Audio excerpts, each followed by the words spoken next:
Hey, good evening, everybody. Hello. Welcome to Managing the Planet. This is our second. Yeah, okay. I wanted to make sure. Oh, I was at the last one, too, wasn't I? Yeah, okay, yeah.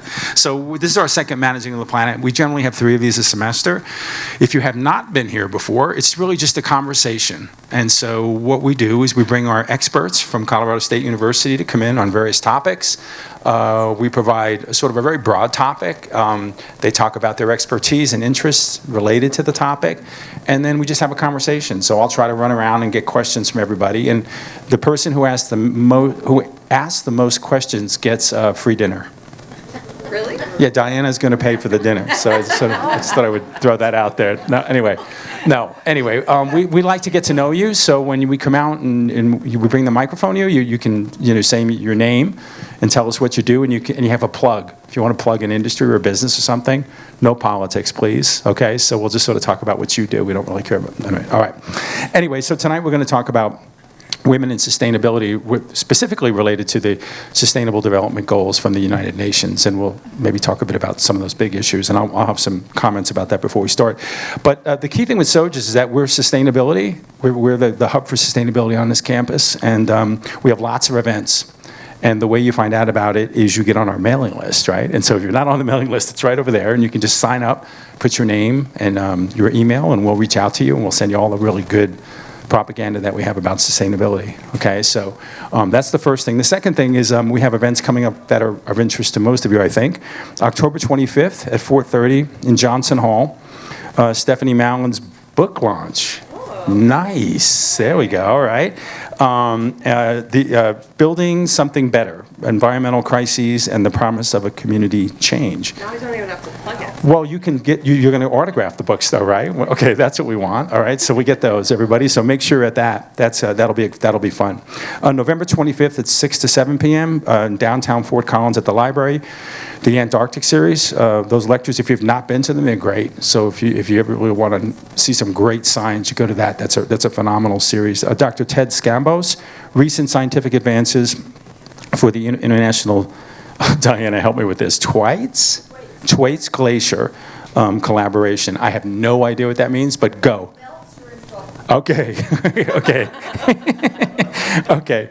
Anyway, so what I'll do is I'm gonna just introduce our panelists, and then they'll provide some brief remarks, and we'll get going on our topic. Remember, we're going to be sort of really focusing on the UN's the sustainability goals, about 17 of them, and I'm going to quiz you on all those too. So I have them all written down. So, by the way, hurry. What's number 3? Oh, you don't know? Okay, I'm just kidding. That was a joke. I'll quiz the panel. What's number 3? You guys know? Good health and well-being. Okay. Anyway, so that'll be. So I have a lot of questions on those. So, anyway, let's start off with Meena Balgopal. Right? Meena is actually a colleague and friend of mine. And so Meena is a professor in the Department of Biology. Her research group is interested in how people make meaning of natural science concepts. They explore meaning making and interpretation and learning, storing and recalling information by studying how people speak, read, and write about science. Her research informs how science educators can support science learning. Meena, welcome again. This is your second panel? Very good. Anyway, Elissa Braunstein. Perfect. I knew it. We were practicing the names before. Is the department chair and professor in the Department of Economics, and her work focuses on the international and macroeconomic aspects of development, with particular emphasis on economic growth, macro policy, social reproduction, and gender. She publishes widely in both academic and policy venues and has done consulting work for a number of international development institutions. Welcome to our panel. Nice to have you here. My buddy Kathy Galvin up there. Kathy is a professor in the Department of Anthropology and Geography and director of the Africa Center. She's conducted interdisciplinary and sociological, ecological research in the drylands of Africa and East Asia for the last 30 years. And she's worked on local communities on issues of land use, biodiversity conservation, food security, climate change impacts, and adaptations. She works with local communities and ecologists and modelers and remote sensing and GIS experts to understand human ecological interactions. Kathy, welcome again, as always. And finally, Stephanie Mallon, our author, or our new author on the book. We'll plug the book every chance we get. You should have brought a copy of the book with you and hold up. Okay, we'll go. Okay, all right, we'll go there. Anyway, she's an associate professor in the Department of Sociology. Dr. Mallon is an environmental sociologist specializing in environmental and natural resource sociology, governance, and rural development. She conducts community-based and mixed methods research focusing on community impacts of resource extraction, energy production, and environmental deregulation. Her main interests include environmental justice, environmental health, social mobilization, and the socio-environmental effects of market-based economies. Welcome. Okay, thank you very much.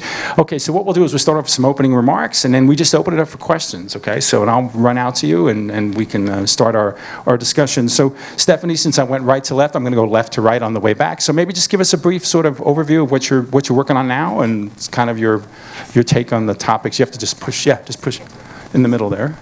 Okay. Can everyone hear me? Yeah. It's on? Okay, perfect. I got a little tutorial in this, and then I'm still messing it up, so oh well.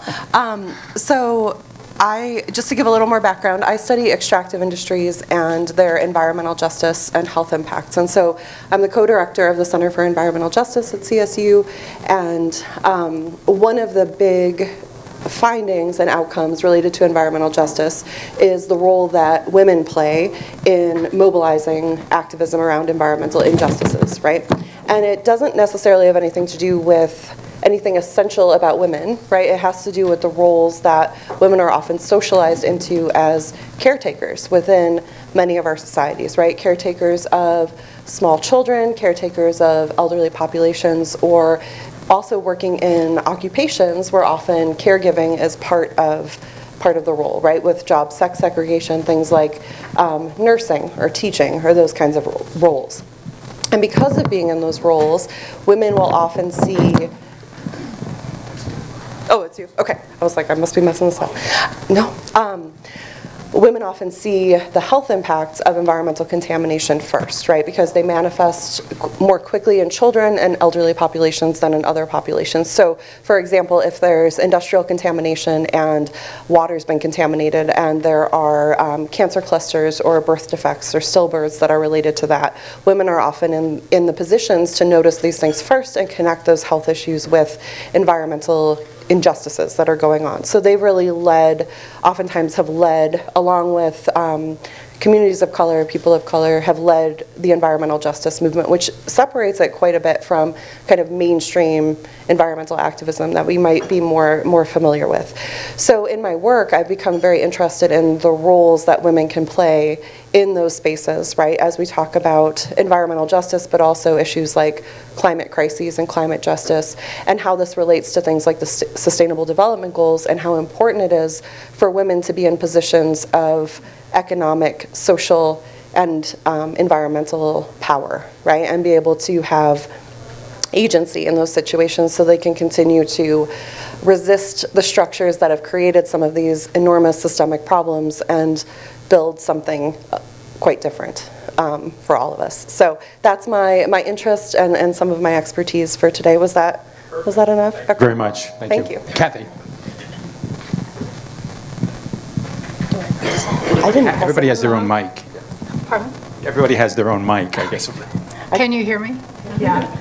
See, doesn't it feel like, yeah. Yeah. Does it work? No. Hi, everyone. My research is really focused on international work, primarily in the rangelands of East Africa, but also in some in Asia. But in the last few years, we've been looking at how climate change has been affecting seasonality and livelihoods of pastoral groups in the drylands of East Africa. And what we're finding is that these people are making transformational changes, and often it's led by women. And women are investing their children in education, investing their households by educating their children. They're also gaining control over productive assets in the household, and making decisions, economic kinds of decisions that they were not making in the past. So we're looking at those kinds of changes on the ground, but we also see at the national level in terms of the SDGs that pastoral populations do not have a seat at the table. And for Kenya, for instance, 80% of Kenya is dry lands where pastoralists live and where most of the wildlife and livestock are, and they're not really at the table. So we're working on now with pastoral leadership to try and sort of look at strategies for them to be at the table at the national level. Specifically with climate change for Kenya, they're really interested they're focusing on industry, agriculture, crop agriculture, and urban environments, and they've sort of not engaged with 80% of the country.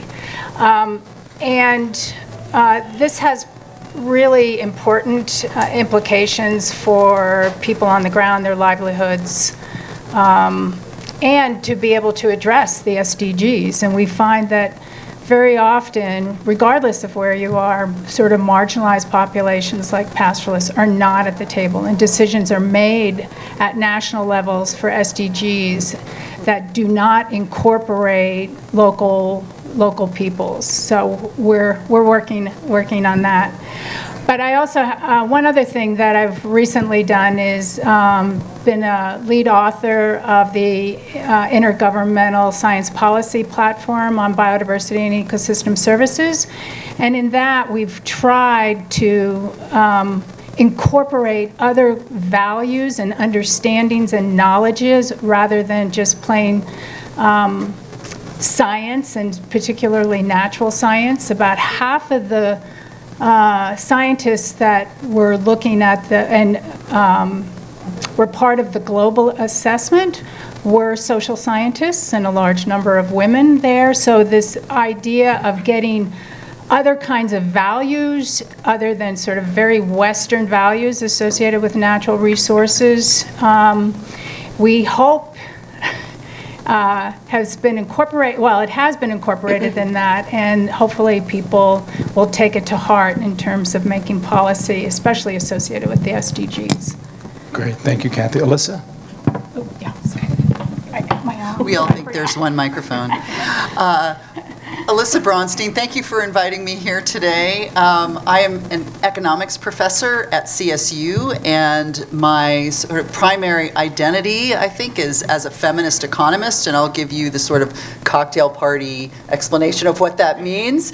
So feminist economists consider sort of two things. I think one is the differential impact of economic policies and structures on women versus men, but also feminist economists interrogate economic theories and models in ways that using a gender-aware sort of lens is designed to improve their effectiveness. So I'll give you an example that builds a little bit on what Kathy was talking about in terms of, typically economists only consider events in the market economy, and those of you who are interested in ecological issues will be familiar with that tendency. It's also true of unpaid care work. So all of the care work that both Kathy and Stephanie had been talking about is not included in economic models. So adopting a policy, for instance, an environmental policy or even an SDG that intensifies, unpaid care work has this sort of unintended or uncaptured consequence. And so it's important to understand those effects if we want to have more effective economic policy. I also, I came back in 2018. I worked for 3 years at the UN Conference on Trade and Development as a senior economist, giving advice to developing country governments that were managing globalization around trade and investment. And one of the key sort of projects I undertook when I was there was to introduce gender considerations and considerations of gender equality and distribution in evaluating those kinds of policies. And the SDGs were a really important pathway for me to make those arguments because it elevated, for instance, issues of gender equality. So it's fun to be able to be here today to talk with you. Well, thank you. That was great. Meena? About to hand me your mic. Okay, thank you again for inviting me. And this has been fun for me to hear about what my colleagues do. You know, we don't always take the time to hear. And actually, it's a perfect setup. So all three, Stephanie, Kathy, and Elissa, were talking about how they study different types of ways that we can, that people can feel agentic, and how different types of knowledge can be valued, and how people, and different types of values that are integrated into decision making. And so my work is done in both formal and informal settings where people are learning. So either in classrooms, so you know, PK-12, or undergraduate classrooms or graduate classrooms, as well as working with community groups, such as community and citizen scientists, or museums, or any kind of sort of space that's not in a formal learning space. And so my work and my graduate students and my lab is really interested in how and study how people make meaning when they're bringing in their own funds of knowledge, and which might be their values, it might be their cultural ways of knowing, it might be their personal experience, and how when they're introduced to academic ways of knowing, which I don't call Western because we are learning academic science and natural science all over the world, but when they're exposed to and introduced to academic ways of knowing, how they reconcile these. And that's really important because it allows us, and instructors, again, whether you're in formal settings or informal, which might be a parent at home or a teacher at school or a professor at university, you know, are we giving the space for people to actually understand how these different ideas might support one another, how they might contradict one another, and then how we can use that, how those individuals can find agency, be agentic, because we can't give anyone agency, right? I mean, actually, that's kind of an oxymoron, because if agency is about having power, if somebody is in a position of power and we think that we're giving it to someone, then that's not actually allowing that person to be agentic. But we can create environments in which we allow people to try to make meaning of complex social, ecological, economic issues, and allow them to come up with their own decisions, which is empowering to them. And this ultimately is democratizing science, right? We're allowing different voices to participate in decision making. So that's what I broadly study. I think regarding the SDGs, the one thing that's interesting is, so in 2019, I spent my sabbatical as a Fulbright scholar in South Asia, and I worked with several NGOs that were interested in environmental education. And what I found was that these NGOs, where they hired both education experts as well as natural and environmental scientists, they were really using the UN guidelines to help them in terms of planning their curriculum and their approaches. And when I came back to the US, I realized the SDGs really, for the most part, are absent from conversations in the United States, at least in our PK-12 communities. And it's really, instead they're driven by other standards, like the next generation science standards, and still driven by state assessments. And so it's not the teacher's fault, it's sort of what the system is set in place. So anyway, that's a little bit of what I do. That's great. I hadn't known that. Kathy, did you want to say something? I thought you were reaching for your mic. I'm sorry. I was reaching for my drink. Very good. Anyway, good choice. Okay, we'll start off with some questions in the audience. And again, if you could tell us your name and if you have an affiliation or anything, and then we'll start the conversation. My name's Ed Levering. I'm a member of the United Nations Association. There's good evidence the global pandemic has had a negative influence on our ability to achieve the 17 United Nations Sustainable Development Goals. Could you comment on this, and with specific reference to the 5th Sustainable Development Goal, gender equality? Thank you. Great question. Anybody want to tackle that first? Go ahead, Elissa. I just finished a project with UN Women actually trying to put together a lot of the latest research on some of those issues, in particular in relation to Goal 5 on gender equality. And so the focus has been in developing countries in particular, but we can also, of course, speak about the West or developed economies. But in terms of gender equality goals, there's been a large loss in women's employment participation, for instance, that has not recovered. It's particularly high in some regions of the world, such as in Latin America and the Caribbean, for instance, versus East Asia or other regions. We've also seen an intensification of the unpaid care work that women have been tasked with providing. Part of it was directly connected to the pandemic, right, in terms of kids at home and increased care needs, and there's still overhang from that in terms of, new patterns being established, and in some countries still kids are not are not back at school fully, and so we still see that. But the thing that I find, at least at UN Women, for instance, that they're most concerned about is that progress, in particular in terms of employment, participation in employment, has really been rolled back about 20 years. And when is that going to reoccur, particularly in the current economic context, right, where partly the pandemic, partly the consequences of the war in Ukraine, right, and the energy crisis and global inflation, and it's created this financial fragility throughout the world.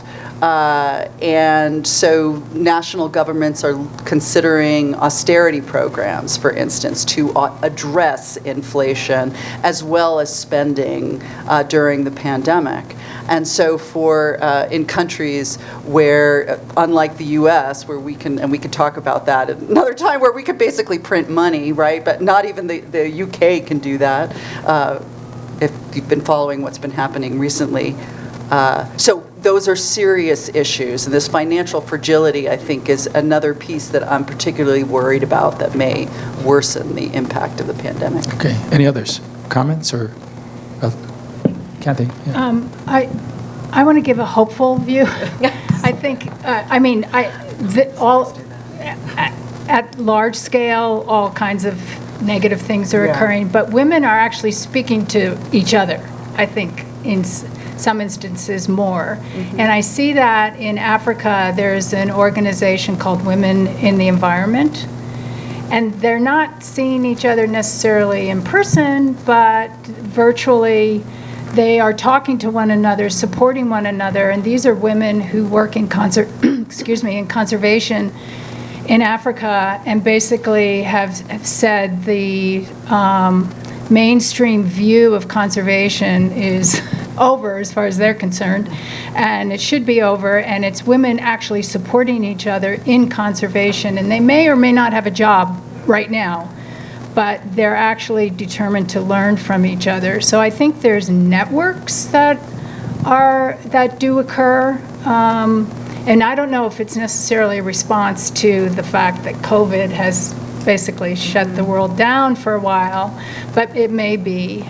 So just to throw that out there, that there are networks where people are communicating, and women in particular are communicating with one another.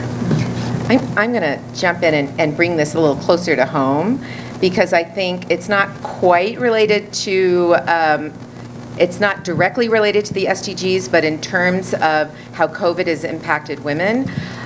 We know that there's a crisis in this country with the teacher shortage, and in particular with math, science, and special education teachers. And so what has happened, and from my research, and we just recently published a paper on some high-achieving, high-quality STEM teachers that were supported with National Science Foundation scholarships, who were committed and are committed to teaching in our highest needs communities.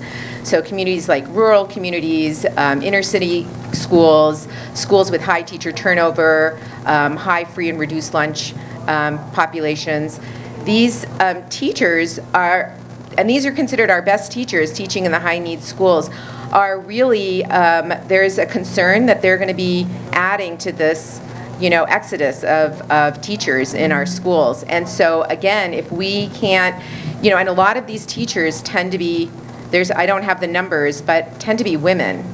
And so, and it's sometimes it's one of those fields that, that when those women are feeling unsupported, they're also these care providers at home. And so they were feeling very unsupported, not just by, it wasn't necessarily just the administrators, it was the community members. And they felt that community members were expecting them to sort of suck it up and to keep teaching when they were also trying to take care of their own children, stay healthy. And so I think this is so we know that it's an issue globally, but I think this is an issue in the United States and just here in Colorado. So. Any others? Okay, questions? More questions? Yeah. My name's Pat Murphy, and I don't have anything to plug, but I think to your comment about how the SDGs are not integrated in America as well as they might be in other places, and I'm curious to know why you think that is, either politically or educationally, why we haven't done a better job of highlighting them at a policy level, at political level, where the public, for the most part, is relatively unaware in America, and yet you're saying that they're pretty highly spoken of and used in other places, and I'm wondering what the cure might be for that. I can respond. Yeah. I think it's because teachers are expected to do so much. And so they're hearing about the next generation science standards, the Common Core state standards. So there's a lot of, and the whole purpose of standardized curriculum is to ensure that it doesn't matter which public school you go to, right? That the students are still getting science, or still getting mathematics, or still getting whatever the curriculum is. And so I think to me, it's a really good question.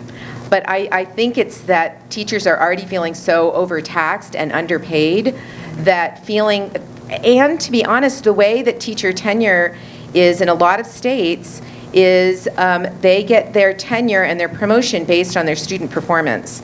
And so that means the performance metrics are based on performance on state assessments, on standardized assessments. So if you're smart as a teacher and you want to keep your job, you're making sure that your students are doing well on state assessments. And the state assessments don't necessarily reflect SDGs. And that's why I think, so the solution, I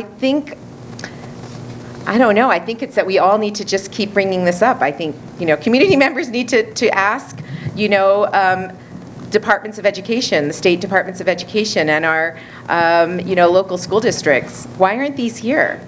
How can we integrate them in with the other academic standards? Meena, go ahead. Good, Stephanie, go ahead. Yeah. I think another issue culturally within the U.S., right, and also politically, is that we as a nation tend to see ourselves as a little bit outside of development goals, right? And we get to be outside of things like World Bank ramifications or IMF austerity measures, even when our inflation rates skyrocket, because we are still kind of the global hegemon, right? And you dovetail this with the fact that, especially since the early 2000s, anything related to sustainability or environmental well-being has been politicized, incredibly politicized, right? So it's become, and along with this, I would say things like climate crisis, sustainable development goals, these topics become about something much different than the actual goals themselves or environmental well-being or intergenerational equity.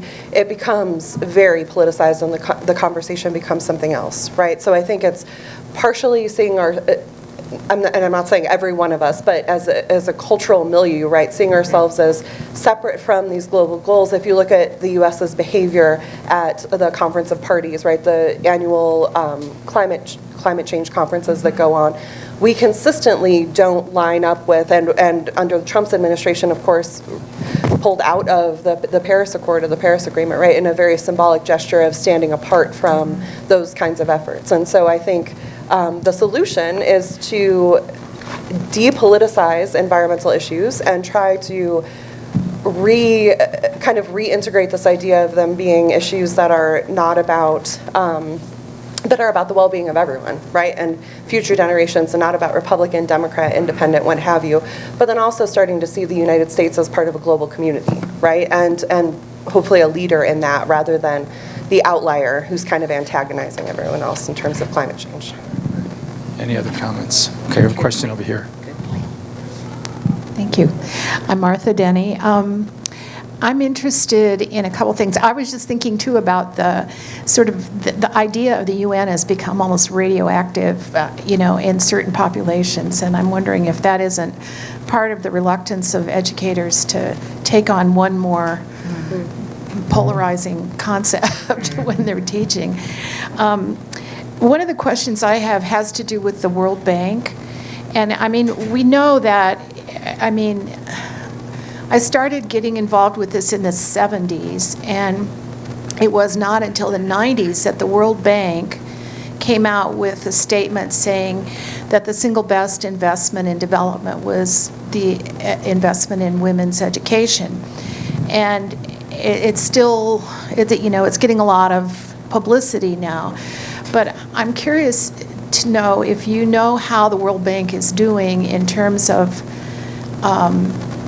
their review and insistence that gender equity issues be incorporated into the development projects that they are funding. Because we know that it goes to the country itself, but we also know that World Bank has a heavy hand because they loan the money. So I'm curious about that. Yeah. Okay, guys, have at it. Here we go. Yeah, what a really good question. So, and I think you touch on sort of a theme that I think is interesting to compare to the Sustainable Development Goals. So thinking, so one of the watchwords or phrases, right, that the bank puts forward, which reflects what you were saying, is gender equality is smart economics, in the sense that we do know from empirical studies that all else equal, more gender equal societies, gender equal in terms of health outcomes, in terms of education, in terms of labor force participation, they develop faster than more gender unequal countries. So there's an instrumental argument, right, for advancing gender equality, even if you're not really big into social justice, right? That's the instrumental argument.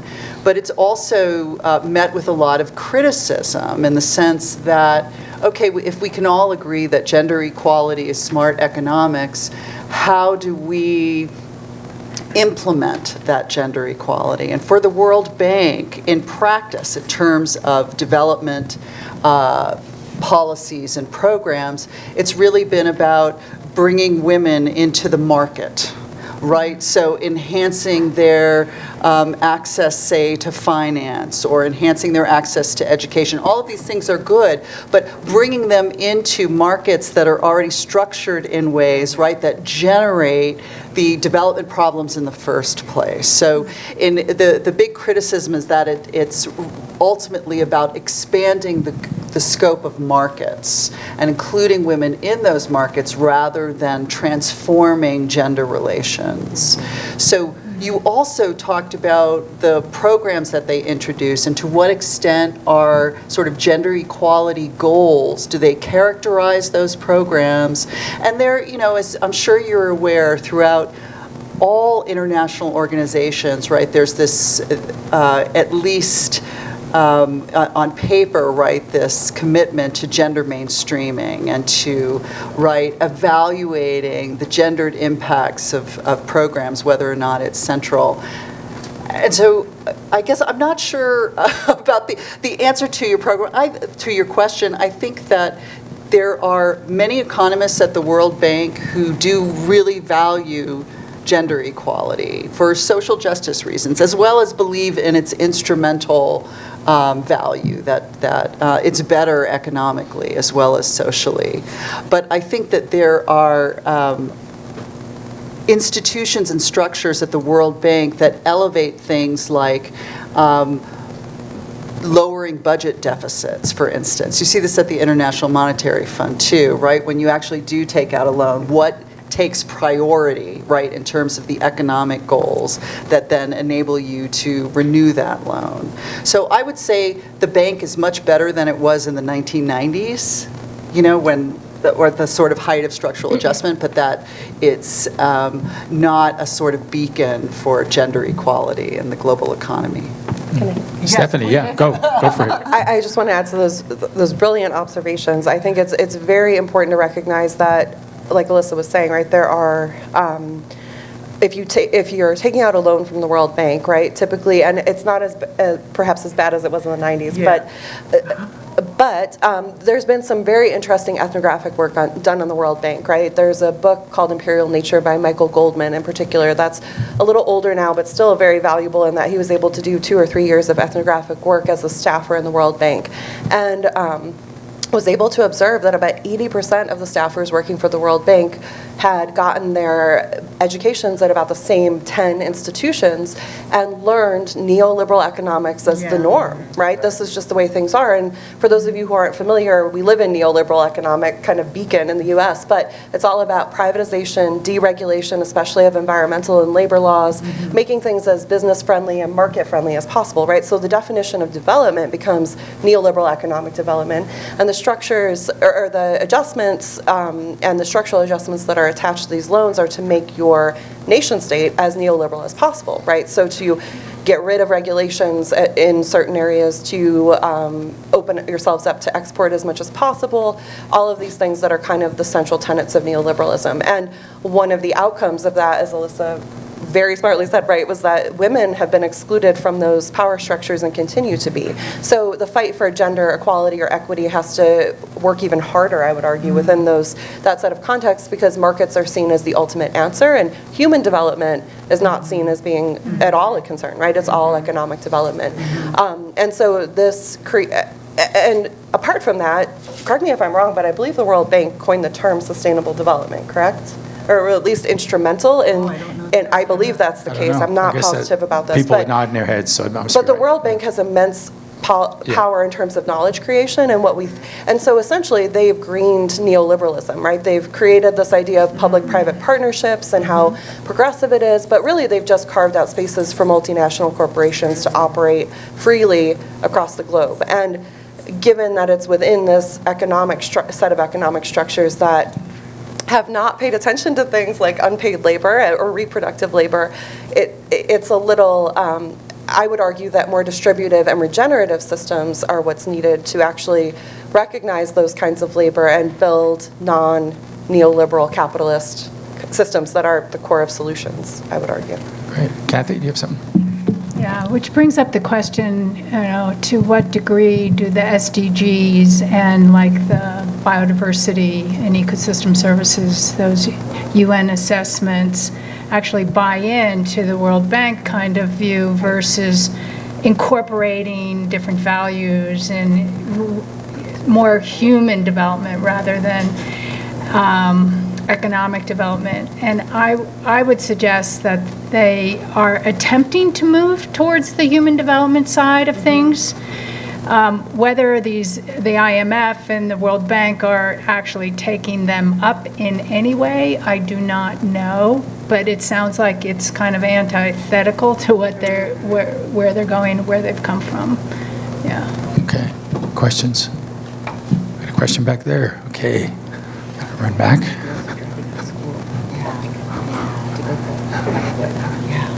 Hi.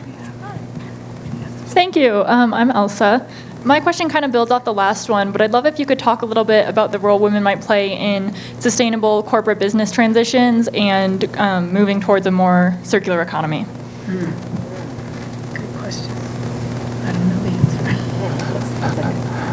answer. Okay, somebody jump on it. Nobody. I'm trying to think of how to answer this without plugging my book again.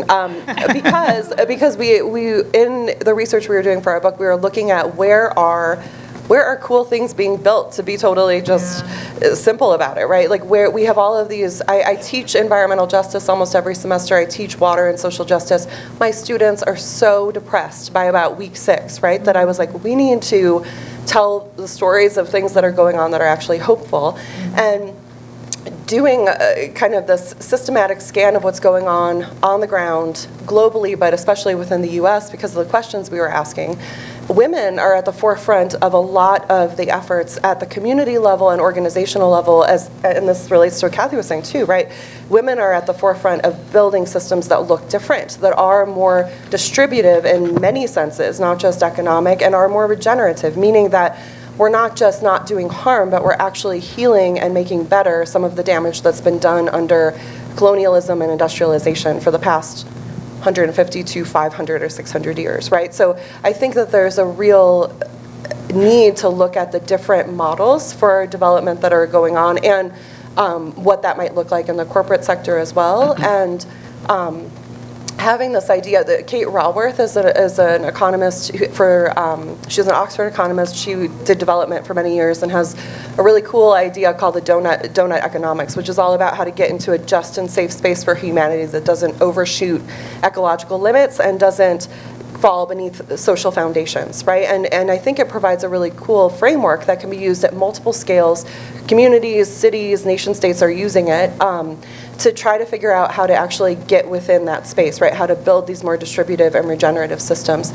The issue is that those smaller scale sites of organizing need more macro level structures to support them and to connect with. And that's, at least with the cases that we looked at, that seems to be where there's something missing, right? There's nothing to latch onto at that level. I'm hopeful, though, that the SDGs and these international, that kind of international scale of thinking about this can provide some of those footholds. But there's a lot of lateral connection going on between small scale efforts. There needs to be a little bit more support at that macro level. Anybody else? Go ahead, Elissa. To just say something optimistic in relation to that. You can pepper that in every now and then. That works out. But I think I think that the existence of the SDGs themselves, and in particular the gender targets that are embedded in the SDGs, are really the result of, to a great extent, the activism and solidarity of women's organizations in this process. And that's also something that really differentiates the SDGs from the Millennial Development Goals, right, that preceded them, which was really a top-down sort of vision. But the SDGs, there were many more avenues for participation from civil society as well as a diversity of countries. And I mean, I'm still impressed, or kind of can't get over the fact that one of the targets, right, and this is a globally recognized target, is to recognize and value unpaid care and domestic work through the provision of public services, infrastructure, and social protection, and the promotion of shared responsibility. I think that's an amazing goal, and it's an international goal that guides aid funding and also the priorities of country governments. I think, so I feel very optimistic about that, and that there's lots of potential for that kind of activism. Meena. So I don't study things at this large global policy scale. As you notice, that what I've been talking about is at a micro level, smaller scale. But what we do know from research done at the micro level is that we know that women are supportive of innovative ideas of other women more often than their male counterparts. It doesn't mean that all men are not supportive of women's ideas, but we know that when policy or when groups are working together and there are, at least 2 women, that if that idea is, an idea is proposed that's a little bit different, that they're more likely to get some positive feedback about trying something new when there's another woman in that group.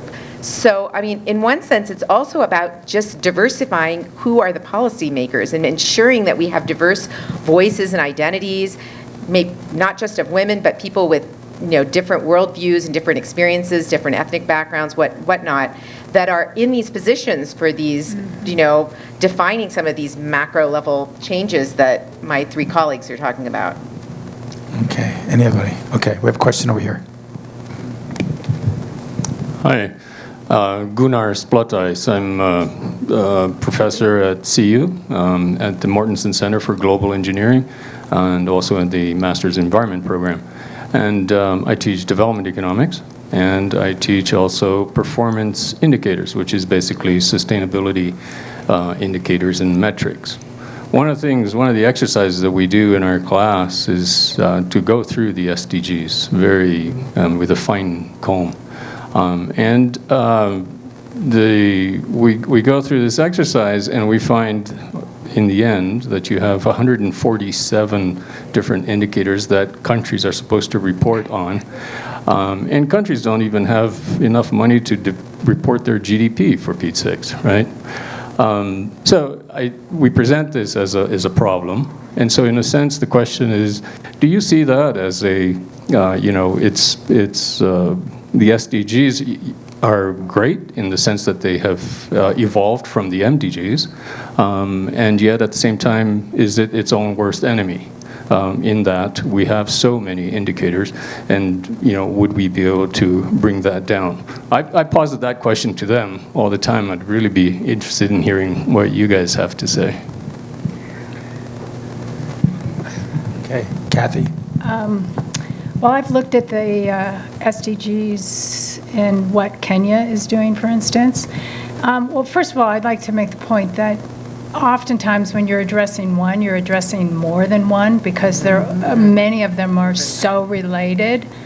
You can't, I think number 2 is no poverty. I mean, that brings in 10 other SDGs associated with trying to decrease poverty. But what I find is that countries are prioritizing some of these SDGs over others. For instance, I think Kenya has made some headway in dealing with climate, not in the drylands, however, but in general, they have focused on that. 2 other SDGs that I'm really interested in for Kenya, for instance, is 17 life. I'm not sure it's 17. No, it's 13 life on land and water, and they're. Thank you. Whatever number that is. Thank you for that list. And they're doing very, very little. And I think without support from the global community, there is no way that each one of these can be addressed. But again, I think that by addressing a few of them, you're addressing in some way many of them. Okay, anybody else? Yes, Stephanie. Elissa, did you? You can. Okay. Very briefly, I think it's important to think about, and this isn't really an answer to your question, but I think it's important to think about accountability with this, right? So reporting indicators to whom, and just like with global climate agreements, right, is this actually anything binding, or is all of this voluntary? And when you report, even if you can report on all 147 indicators, what's the end result of that reporting? And if you can't, or if you don't meet them, what's the end result, right? So the Millennium Development Goals had their problems and they were different, but they just rolled into the Sustainable Development Goals, and if certain nations or areas didn't meet those, then that just was what it was, right? But the stakes are incredibly high right now to meet these, and I would like to explore how that there's a lot of utility in actually having something binding in terms, I'm not looking for like global police state or anything like this, but something where the ability to be accountable to a transnational organization is just as powerful as the push of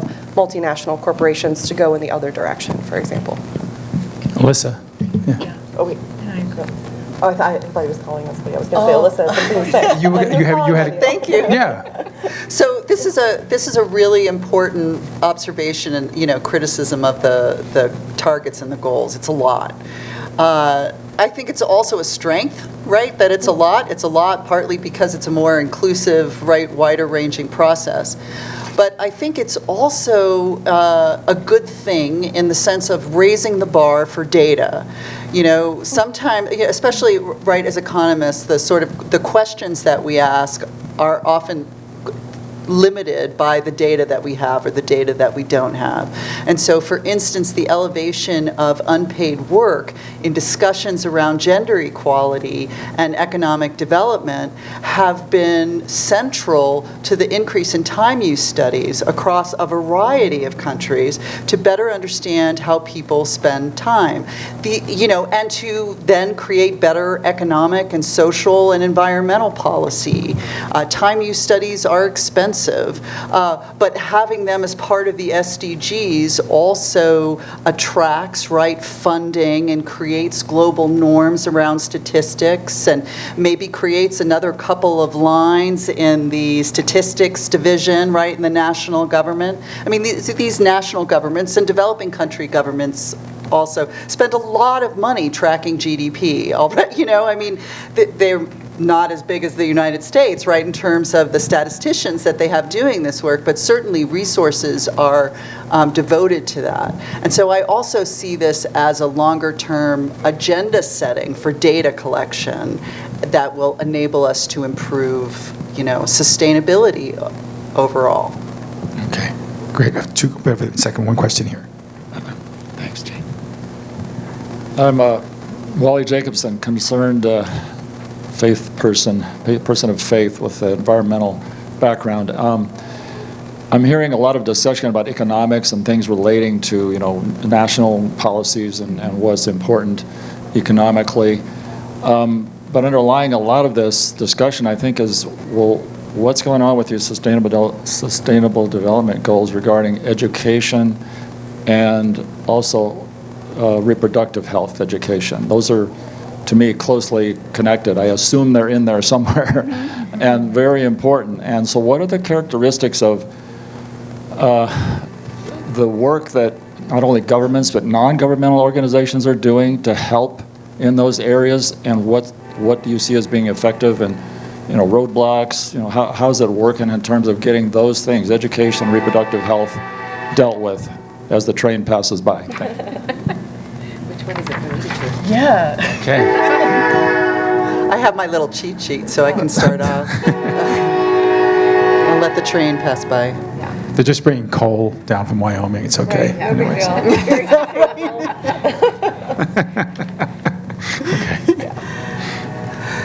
So I think, sort of like gender generally, I think the points you bring up around education are embedded in a lot of the SDGs, but one in particular, you brought up the question of reproductive health. And so, for instance, in SDG 5, the gender equality one of the targets is to ensure universal access to sexual and reproductive health and reproductive rights, as agreed in accordance with the Program of Action of the International Conference on Population and Development and the Beijing Platform for Action.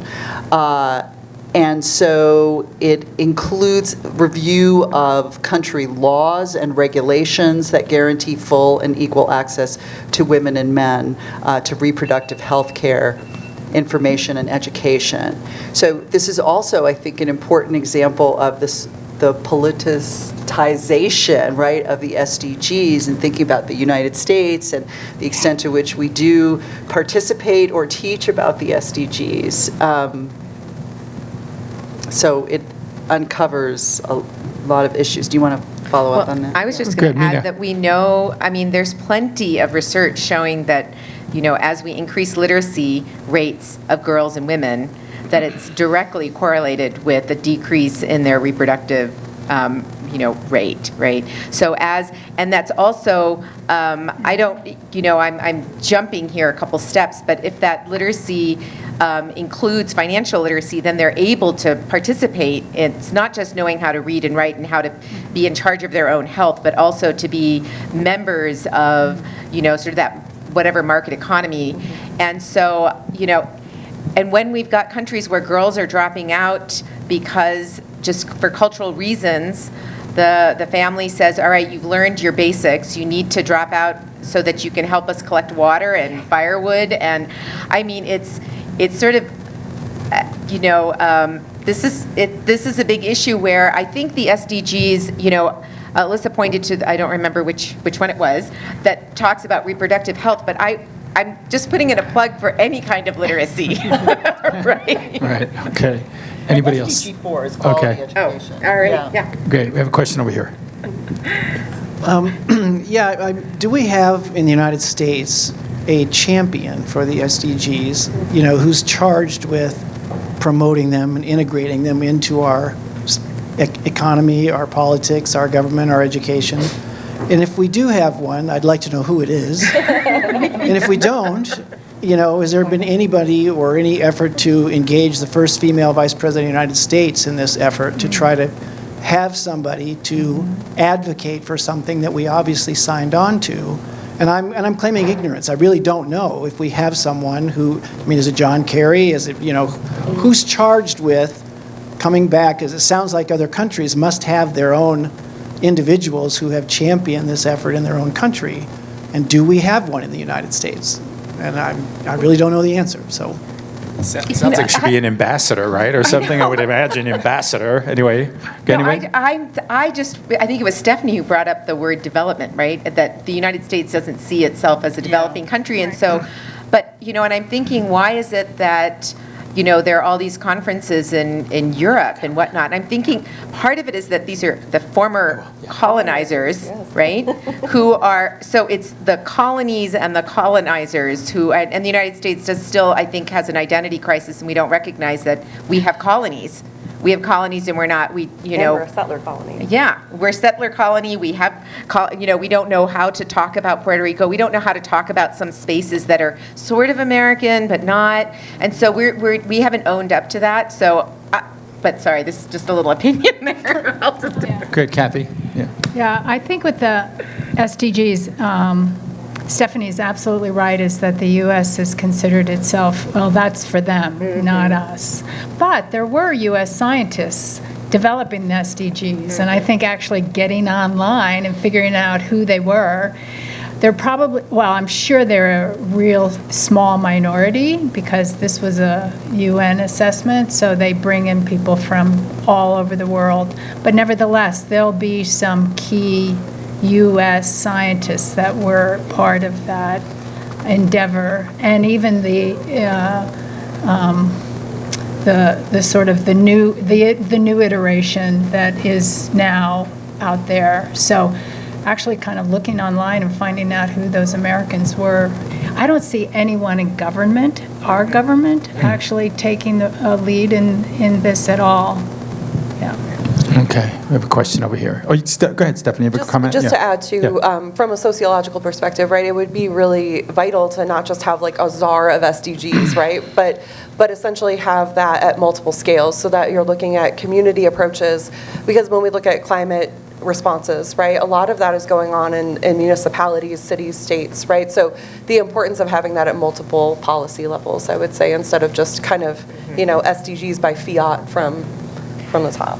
Right, Kathy? But I kind of think that's the norm in some countries, that actually policy is made at the national level and it sort of filters down. They say, one of the sort of recommendations of carrying out the SDGs is actually getting input from citizens, and that is very variable. You can actually get on SDG Tracker and find out your favorite country and find out how they're doing. Okay, over here we have a question. I'll pop them away. Hi, my name is Elizabeth. I'm a PhD student at Colorado State University.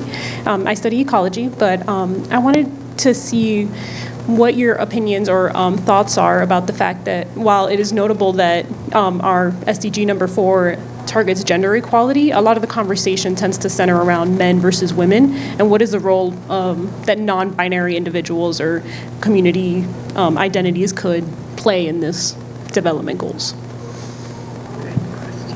Okay. I can Go ahead, Stephanie. Well, I think that this is an important way to bring in some of the ways in which, and I don't want to generalize, but non-Western views are really instrumental to realizing the SDGs. Because if you, as I'm sure you're aware, right, if you look at this kind of gender binary, right, male, female, it really maps onto capitalist and industrial modes of social organization, right? And if you look at, in the United States, for example, as a settler colony, and the way in which those gender roles have been imposed upon cultural systems that did not have a gender binary, right, where there's more of a gender spectrum, for example. So I think that some of the ways that that needs to be recognized is just in trying to recognize other worldviews and other cultural systems that are not deeply industrialized and Western, that kind of impose this sex or gender binary on the way that we live and define ourselves. And that's why this movement can be seen as so important in kind of pushing back against those norms. How they're incorporated in terms of SDGs, I'm not going to be able to answer as well, because I don't think that's Meena? recognized. Yeah, and I'm just going to expand on what Stephanie said, because I think it's maybe not just non-binary, but also just other marginalized and disenfranchised people in other countries. And so, I mean, I'm most familiar with parts of South Asia, and just thinking about, there's not, in India, for example, there are, I think, maybe 14 primary main languages and then 450 languages. And so there, what you hear about is people feeling marginalized and disenfranchised because they can't even understand the discourse around SDGs, or, let alone whether they know how to read and write. I mean, it's just that they don't even understand the language. And so it's really an opportunity. I mean, I think that's a good point that you're bringing up, but I think even broader, who is unable to participate in the conversations, and how can we expand that? Okay, question over here.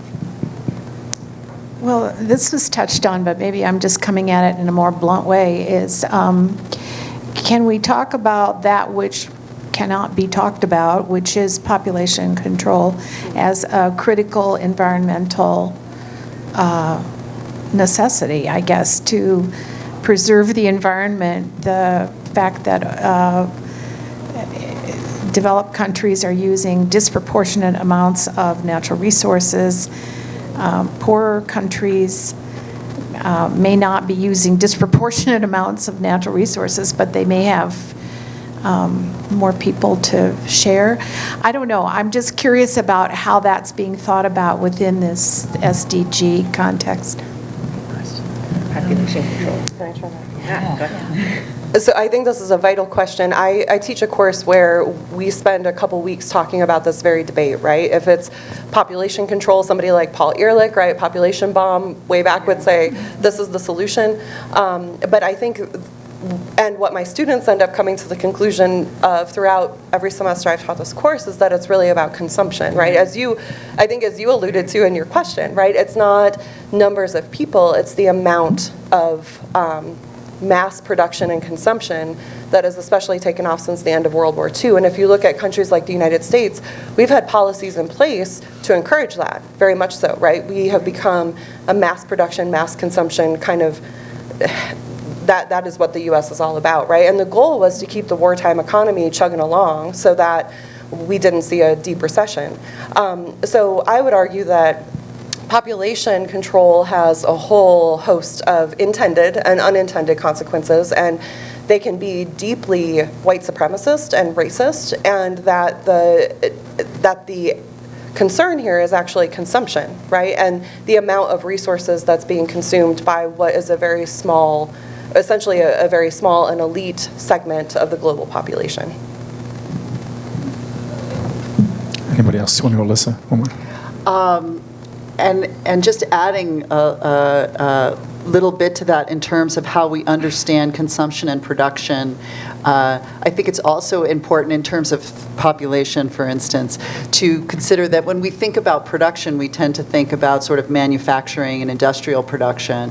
But in fact, a lot of economic activity is centered on not very resource-intensive kinds of activities like care work, for instance.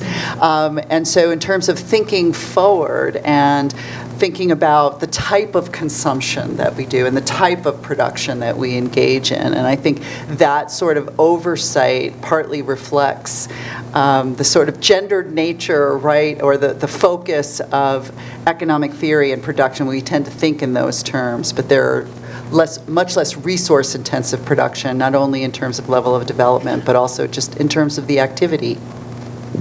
Okay. Question, Diana.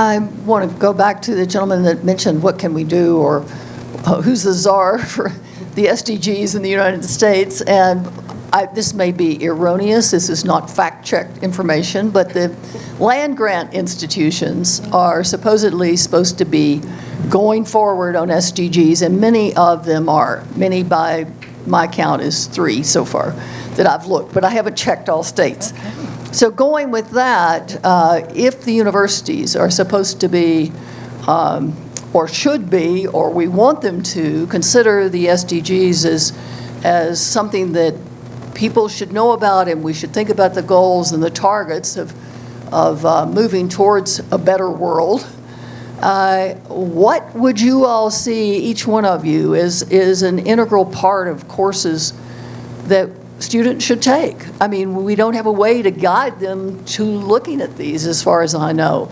Is it something we should put on our websites or market, or say, here, if you really want to look towards solutions, here's what you need to know about the SDGs?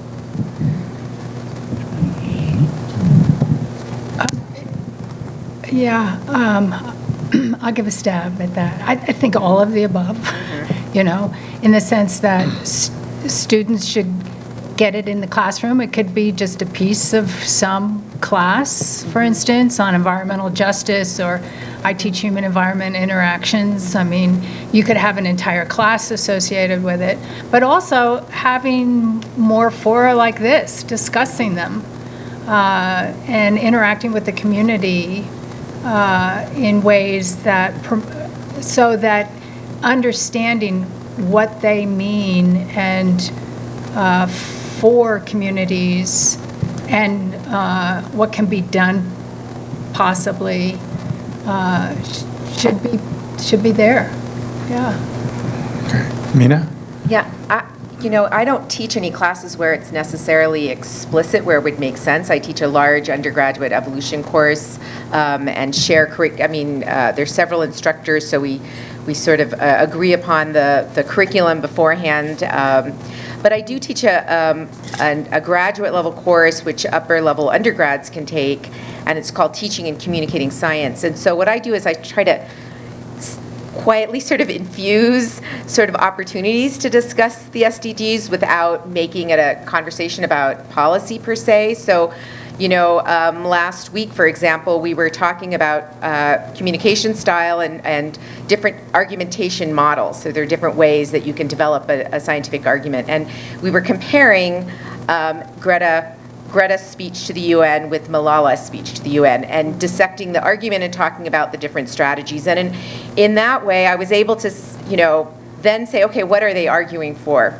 And so we can have those conversations, but not everybody necessarily does that. But I think that, I think we just need more conversation. Diana, I think we need more people talking about things and doing all of what you said, formal, informal, making maybe courses about it, maybe integrating it, just to get so that our students are aware of what they are, because I don't think that all students necessarily know. Okay, Elissa. So one thing in the Department of Economics, we have a number of environmental economists and economists like me working on issues of social justice and inequality. And one thing we've agreed to as a department is to try and incorporate lessons on sustainability or insights on sustainability throughout the curriculum. And so here I'm talking not just about environmental sustainability, but also social and economic sustainability. And so to actually use that language and reference the UN SDGs, it's something we should probably make more explicit and, sort of in terms of letting the rest of the university community know that we're doing something like that, based on your question. But I'm also interested in how you would answer that on behalf of SOGIS. And the kinds of classes and conversations like the one we're having now. Well, I think it's being discussed. Yeah. And one of the things I've been on a bandwagon recently, it's my latest bandwagon, is we should have a class that's just, 101 or the most, because it covers so much. When you look at those 17 goals, that is a long semester that you could really be involved in very different aspects from different disciplines coming in to talk about that. But constructing such a class would be really difficult. And so maybe the fora that you are already talking about, more like this, would be the way to keep it going with the discussion and bringing it to attention. Yeah, go ahead, Stephanie. Yeah. Just to jump in really quick, as a sociologist, I'm a little biased in this direction, but I do think that taking sociological courses are really important because what sociologists do, right, is study social systems and institutions at multiple levels. And I think that in order, we try to teach students how to ask good questions, right, that are based on the problems that are presenting themselves. And I think learning how to think institutionally, so we're very socialized in the US to think individually, right, how to think of yourself as part of a collective, right, and multiple kinds of collectives at multiple scales, I think it can really help our students assess these kinds of goals and how to meet them at multiple levels, right? And also how to have some hope that things that they're doing on a daily basis are contributing to this. So in my water and social justice class, we focus on the sustainable development goals that are, I mean, really all of them are related to water if you want to get down to the basics, but we look at a few of them that are specifically mentioned and are related to water. And in that context, it's been really interesting to see the questions that students ask about the viability of those goals, how you measure them, all those sorts of things. So I think I've tried to teach a few of them in the context of the course I'm teaching, but as Kathy said, like an environmental justice course, some of the ways that you all are looking at economics and different conversations going on at the global level, I think those multiple scales of inquiry are really important regardless of what the discipline is. All right. Okay, before the next question, Diana, please tell me that one of the schools is CSU. Please tell me one of the land-grant schools is CSU. Oh, okay, I was just curious. She said 3. I was saying, well, one of them has to be CU and CSU. We have 2 of them right here. So anyway, well, we have 2 questions here. Would you have a question first? Hi, thanks very much. This is really great. My name is Stacy. I'm the campus energy coordinator at CSU, so I work on sustainability in our operations. And maybe I had my question right before Diana asked her question, but I was going to ask, I guess I'll still ask it, even though you maybe already answered it, was to the degree before this or after this, have any of you included specific SDGs kind of as a part of the learning outcomes of the curriculum or the courses that you're teaching? Because that's the angle of which I've heard about it or thought about it, where we incorporate the consideration of SDGs as into our learning outcomes or learning objectives of specific courses. But again, maybe you've kind of already answered that, but maybe that would be something that, and maybe that's kind of what Diana's talking about too, is as the institution evolves to have the conversation, we bake it in through that mechanism of just including it in our learning outcomes.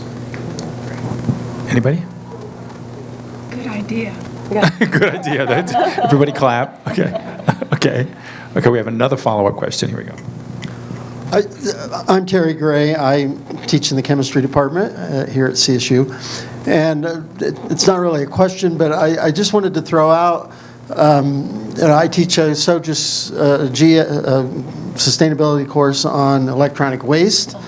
And our textbook that we're developing for that course has a chapter that has for 4 or 5 years now included the latest round of SDGs, and tying in what we're talking about in terms of electronic waste and tying into those goals, I think is one way to make our make those known and show that we're thinking about them and make them available to students.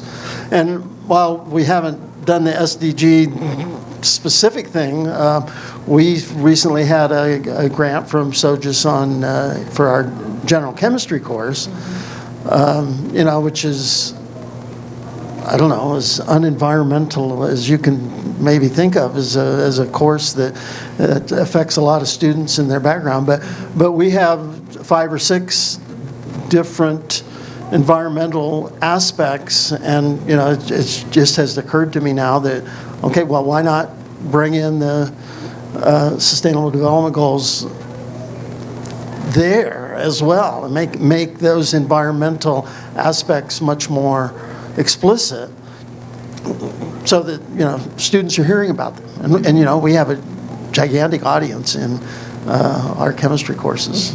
So just thoughts about it. You should have posted it in the student center someplace. Seriously. Anybody? Okay, here we go.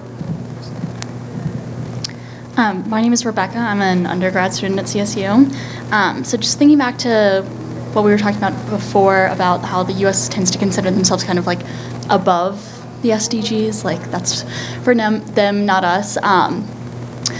What does that mean for Americans, and particularly women in the United States, now in like a post-Roe world, especially in regards to goal number 5, which is, I believe, gender equality? Anybody? Come on, somebody. Yeah. That's a good question. Yeah. Good, Meena. What you're bringing up is, how do we advocate for women in other countries and their reproductive health when we have that issue, right? We just need to look in the mirror. Right. Yeah. Right. Right. And I think, well, maybe it's bringing that up first. It's very easy to talk about others and to critique others and say they just need to use fewer resources, have fewer babies, do this, and it's harder to sort of say, okay, what do we need to do at home? And I'm thinking as an educator, so I don't study policy, but I wonder if part of it is starting with the conversation of being critical and being willing to be critical of what's happening in other places, and then sort of saying, okay, well, maybe we need to turn and sort of look at what's going on in our own country and in our own communities, and just to be able to get that conversation going. But if, that's a very good question, because it's become so emotional, and we talk about things, and it's so polarizing, and it's sort of symbolic. And I think what happens on campuses, sometimes in formal classrooms, it's hard to bring up topics where if you appear like you're alienating some students, you have to be cautious, right? I mean, I'm careful sometimes because I know that I'm perceived as an other already, just as an American, but I don't look the way people think Americans look. And so I'm always cautious going into any of the classrooms, because it's a generally homogenous, ethnically homogenous university campus. So I would be even more careful talking about anything that's sort of polarizing in that regard. And I teach evolution, so I'm just, right. I mean, the way I do that is You're on the wrong side of everything, right? I know. Well, yeah. I tell them, I say, I don't know which creation story to pick, because my religious background has like 11, so I don't know which one to pick, so I'm not going to pick yours. So, yeah. But anyway, I don't know. It's a good question. Okay, Elissa.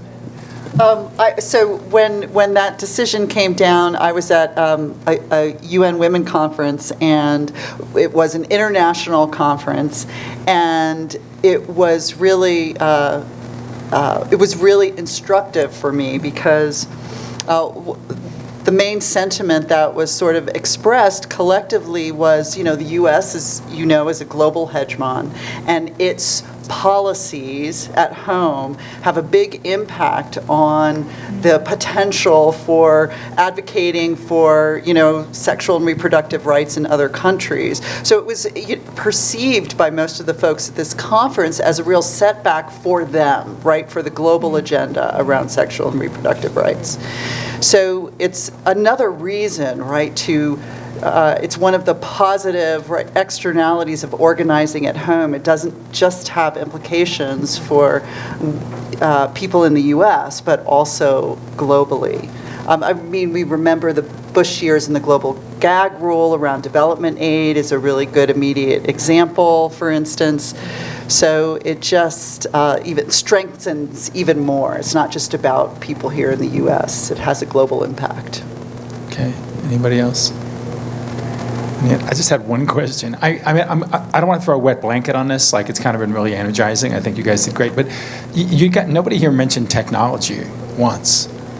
I'm just wondering, that's how we do things here, right? We tech our way out of things. So where does that play out, right? Technology.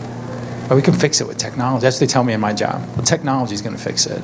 So I'm wondering if Okay, that's... so Jean, how do you define technology? Well, I don't know. Are I mean, you- I yeah, just, because everything. the thing is, is it a pencil? Is it a pencil? Is that Could be. In technology? another Is country, it- I guess it's a pencil, right? I mean, right? I mean, so I Yeah. think it's part of, it's whose definition and whose definition gets promoted. Yeah. I mean, I think, and what do we think of, what biases do we have about what technology is? Right. You know, I think when I hear technology, the first thing that I think about is, I think about the Green Revolution, right? Yeah. And the United States going, I mean, it was an amazing thing. Norman Borlaug, you know, dwarf variety of wheat, Yeah. and went over to parts of South Asia and Northwest India and sort of said, okay, we're going to, and the people that were left out of the conversation were all the women, where the women were actually, Right. but prior to that, were working alongside of their male, you know, relatives in farming, but were completely excluded because the perception of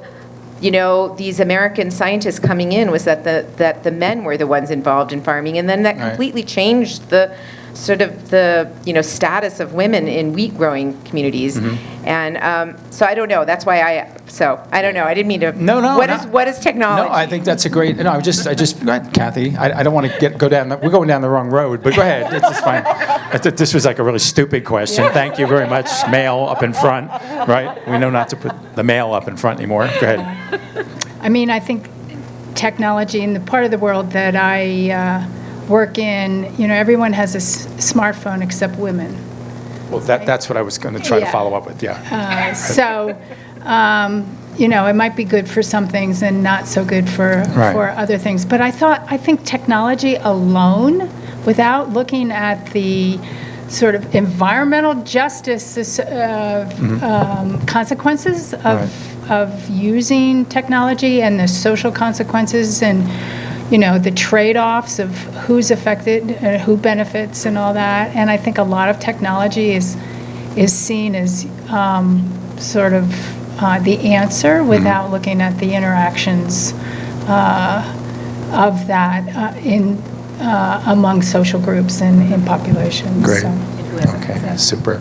Stephanie. And just briefly, I think technology becomes a crutch, right? It becomes this sort of amorphous thing that we talk about, like, oh, technology is going to help us get out of this problem and this problem and this problem, and Right. encourages us to not examine the root causes and drivers of those problems to Right. begin with, Right. right? And so this is kind of a classic debate of whether human beings will address these big systemic problems with technology. If you're a Julian Simon fan, right, you think we will think ourselves out of and technologize ourselves out of these problems, but we don't have a lot of evidence for that, Yeah, right? we have We've the talked about iPhone. things like carbon capture and carbon Yeah. sequestration for how long? Yeah. And a lot of people have the perception that those things exist, right? Right. Because we talk about exist Right. in a functional way Yeah. that's cost effective, for example, Yeah. right?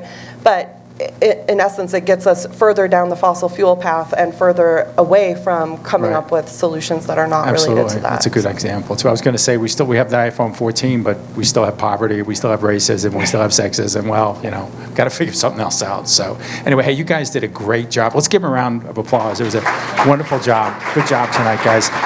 Thank you, everybody, for coming. We'll have another event in November. If you're not on our mailing list, please get on our mailing list, and everybody have a safe trip home.